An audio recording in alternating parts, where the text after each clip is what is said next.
Coba kita buka di Yudas 1 ayat yang ketiga. Saudara-saudaraku yang terkasih, sementara aku bersungguh-sungguh berusaha menulis kepada kamu tentang keselamatan kita bersama, aku merasa terdorong untuk menulis ini kepada kamu dan menasihati kamu supaya kamu tetap berjuang, garis bawahi kata berjuang, untuk mempertahankan iman yang telah disampaikan kepada orang-orang kudus. Kata berjuang ini identik dengan berperang. Tidak akan terjadi kemerdekaan kalau tanpa ada namanya perjuangan. Dan tidak ada kemenangan tanpa adanya peperangan. Bahwa Ibu, kehidupan kita setiap hari itu adalah peperangan kita dengan diri kita sendiri dan kita dengan roh-roh jahat yang ada di udara tentunya. Dengan segala tipu muslihat iblis yang ada di dalamnya. Kekristenan kita, this real adalah kehidupan, dalam kehidupan sehari-hari itu kita akan terus masuk ke dalam peperangan. Bahkan setiap hari kita juga berperang dengan diri kita sendiri, melawan keputusan-keputusan yang bertentangan dengan kebenaran firman Tuhan.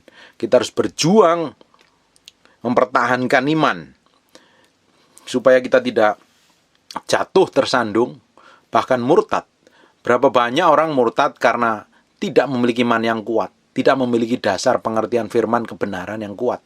Hanya menjalankan agama lahiriah, tapi yang di dalamnya tidak dibangun.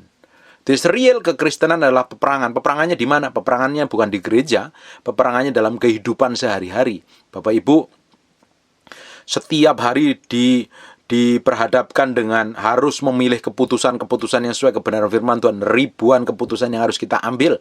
Kalau kita tidak mengenal jalan kebenaran, kita tidak mengerti standar kerajaan Allah, mengerti protokoler kerajaan Allah, mengerti tata krama kerajaan Allah, mengerti peraturan dan hukum kerajaan Allah, kita akan menjadi orang-orang yang serampangan, sembrono dalam mengambil keputusan. Bahkan hari ini pun Bapak Ibu mendengarkan firman ini juga mengalami peperangan antara mau konsentrasi atau malah mau malas-malasan mau tidur atau malah melakukan hal yang lain. Ketika kita mau belajar firman pun ada peperangan dalam pikiran kita. Kita mau nonton TV atau kita mau merenungkan firman. Ketika kita mau berdoa, kita juga harus mengalami peperangan dalam pikiran kita. Kita harus mengalahkan diri kita sendiri untuk takluk dan tunduk kepada firman Tuhan. Dan baru kita akan bisa mengalami kemenangan. Bapak Ibu, kehidupan real hari-hari kita ini adalah peperangan loh. Peperangan pertama melawan diri kita sendiri dan peperangan melawan roh-roh jahat dan tipu muslihat iblis. Makanya kita harus ngerti dulu supaya kekristenan kita ini ketika menghadapi masalah banyak hal dalam kehidupan kita, kita tahu strateginya memakai senjata seperti apa. Mau pakai perisainya seperti apa untuk memanahkan panah-panah iblis. Jadi kita mesti tahu, kita tuh menjadi orang Kristen itu harusnya mahir memakai senjatanya adalah firman Tuhan, bukan menjadi orang Kristen yang serampangan dan sembrono, orang Kristen yang nggak ngerti apa-apa.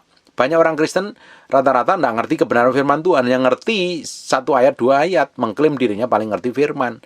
Justru kita pelajar firman, kita merenungkan firman, kita berdoa itu, ketika kita menghadapi peperangan, kita tahu bagaimana cara memakai ayat tersebut supaya kita tetap bisa berperang dan didapati kemenangan. Kalau kita tidak ngerti, kita akan jadi orang Kristen yang babak belur, Bapak Ibu.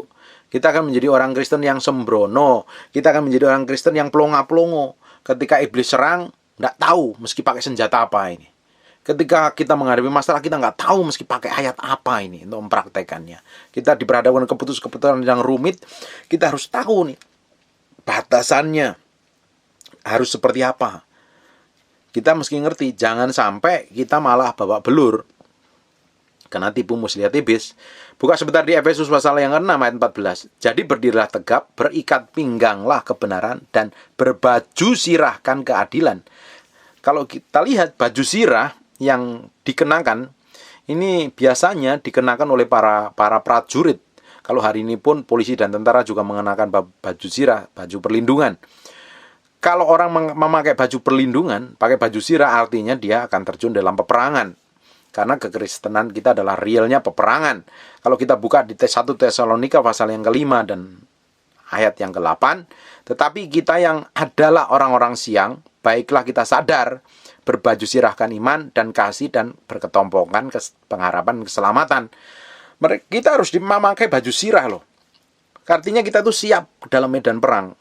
Supaya kita ini tetap dalam perlindungannya Tuhan, dalam perlindungannya kasih karunia Tuhan, kita harus berikat pinggangkan kebenaran dan berbaju sirah keadilan di Efesus 6 ayat 14, di 1 Tesalonika 5 ayat 8. Tetapi kita yang adalah anak-anak siang, baiklah kita sadar, berbaju sirahkan iman dalam kasih dan berketopong pengharapan keselamatan, supaya kita ini tidak babak belur diserang setan. Berapa banyak hari ini orang Kristen yang hidupnya berantakan, berapa banyak hari ini orang Kristen yang babak belur kekristenannya, kehidupannya, hubungannya dengan Tuhan babak belur. Karena apa? Karena dia dihabisin oleh setan, karena dia tidak tahu bagaimana memproteksi dirinya dengan baik, sehingga jatuh terus dalam perangkap dan tipu muslihat setan. Seharusnya kekristenan kita itu tiap hari mengalami peperangan, dan kita harus memakai strateginya Tuhan, bukan pakai strategi kita. Makanya kalau orang Kristen tidak tahu bagaimana cara berperang melawan segala keinginan daging, segala perbuatan dosa yang ada dalam diri kita, kita akan terus gagal, kita akan terus jatuh dalam dosa. Harusnya orang Kristen itu mahir memakai senjata, memiliki strategi supaya tidak terus jatuh dalam dosa, dan akhirnya setan menguasainya. Kita harus benar-benar ngerti strategi Tuhan. Orang yang ngerti strategi Tuhan harus belajar dengan Tuhan sendiri, memiliki hubungan dengan Tuhan, bergaul dengan firman-Nya setiap hari. Efesus pasal yang ke-6 ayat yang ke-10.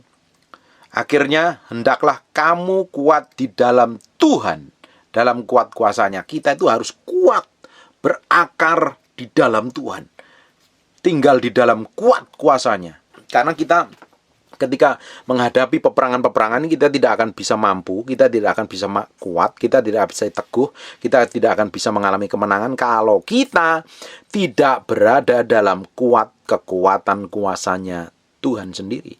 Makanya kita perlu bergaul dengan Roh Kudus setiap hari, menyembah Tuhan setiap hari, bergaul dengan firman setiap hari. Itu tidak bisa ditawar-tawar.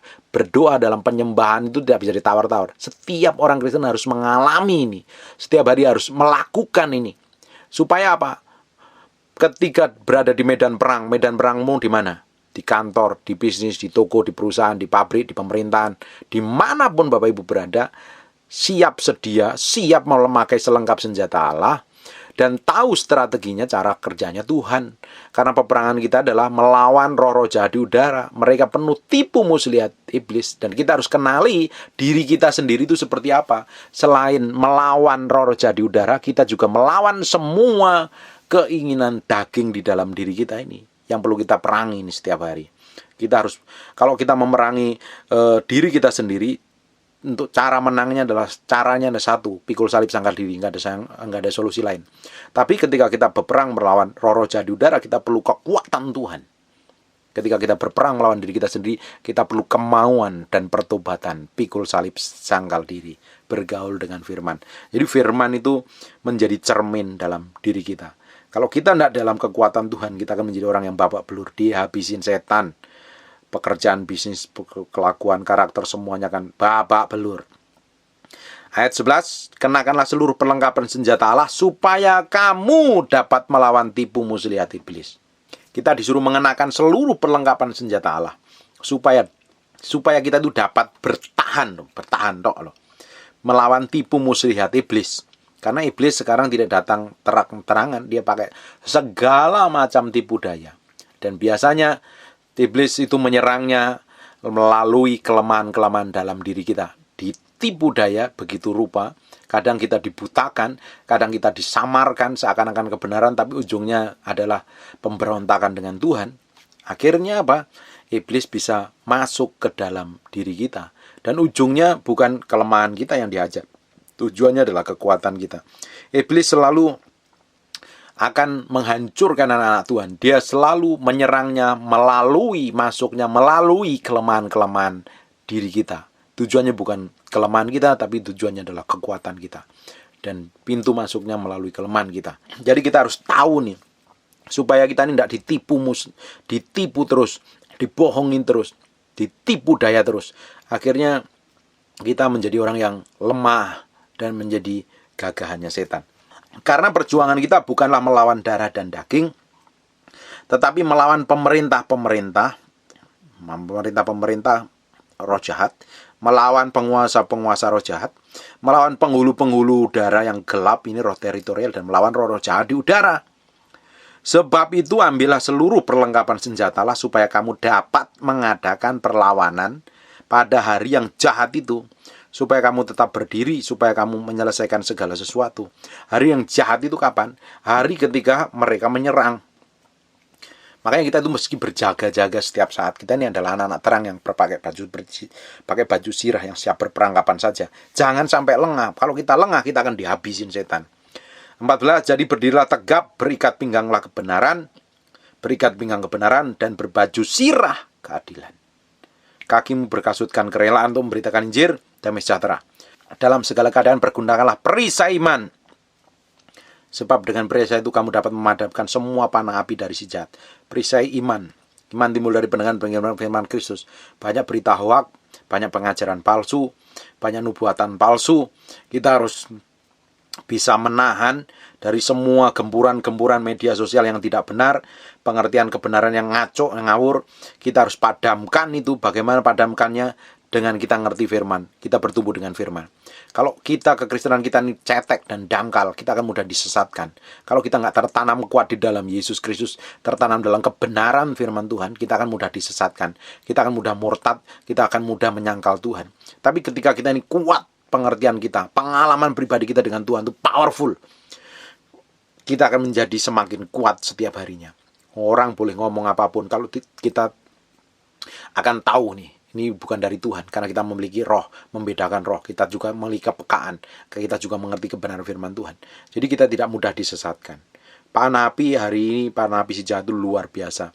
Bapak Ibu benar-benar harus memfilter semua berita di media sosial, karena tidak semua pengkhotbah di media sosial itu benar yang disampaikan, tidak semua nubuatan itu benar, karena banyak yang ngawur juga, karena banyak orang mempunyai kepentingan di dalamnya. 17. Dan terimalah ketopong keselamatan dan pedang roh, yaitu firman Allah. Dalam segala doa dan permohonan berdoalah setiap waktu di dalam roh, dan berjaga-jagalah dalam doamu dengan permohonan yang tak putus-putus untuk segala orang kudus. Berdoa, bergaul dengan firman, memiliki hubungan intim dengan Tuhan. Kalau Bapak Ibu sudah dipenuhi Roh Kudus dengan tanda-tanda berbahasa lidah, pakai bahasa rohmu itu di mana-mana. Bukan hanya di gereja, bukan waktu ibadah, tapi setiap saat kamu pakai. Nyembah Paulus lakukan itu lebih banyak daripada orang rata-rata. Dan kita harus lakukan yang sama.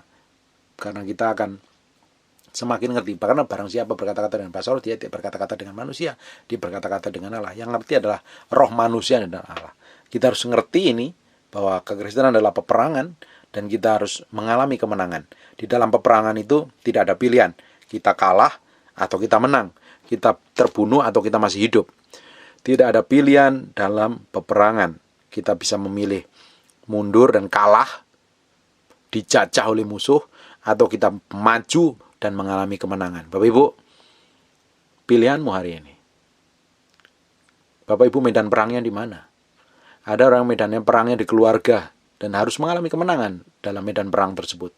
Dalam bisnis, dalam keuangan, dalam pelayanan, dalam pemerintahan, dalam toko mungkin, di pasar, di tempat tidur, di dapur, di mana saja. Medan peperangan kita macam-macam. Dan kita harus kenali senjata mana yang harus kita pakai, dan kita harus memiliki strategi yang Tuhan berikan kepada kita. Memiliki pergaulan dengan Tuhan, memiliki kepekaan dengan Tuhan. Sebenarnya kalau banyak khotbah yang kita dengar itu, inti dari semua apa yang dikhotbahkan itu satu, adalah kita pikul salib, sangkal diri. Kedua, kita memiliki hubungan pribadi dengan Tuhan, karena Tuhan yang memberikan kekuatan, kesanggupan untuk kita hidup kudus, dan kita mesti bergaul dengan firman. Kalau ini kita lakukan, kita itu akan menjadi orang Kristen yang berbeda, Kristen yang bertumbuh, boleh mengalami peperangan yang seru, sengit, bahkan sampai titik darah penghabisan, dan ujungnya pasti Tuhan berikan kemenangan. Kalau kita ini nggak ngerti apa-apa, kita maju ke medan perang sama saja dengan bunuh diri. Semua tentara-tentara Amerika yang dikirim ke Afghanistan Mereka dilatih begitu rupa, memiliki strategi jitu, kepekaan yang tajam, bisa membaca peta, bisa membaca suasana, bisa membaca kondisi alam. Harusnya kekristenan kita juga seperti itu, karena kita akan menghadapi peperangan setiap hari, menghadapi peperangan untuk melawan diri kita sendiri, kedagingan kita, karakter buruk kita, kelakuan najis kita, kotor kita, dan juga melawan segala tipu muslihat iblis. Ingat baik-baik, di dalam peperangan hanya ada dua pilihan, mati, kalah, jadi jajahan, atau kita mengalami kemenangan. Harusnya kita orang percaya mengalami kemenangan dalam segala hal, karena ujungnya Tuhan pasti akan berkati.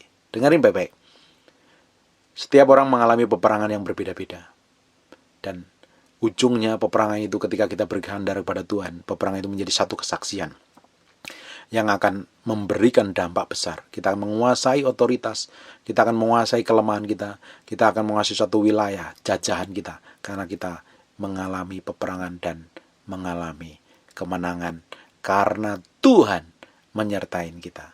Amin. God bless you.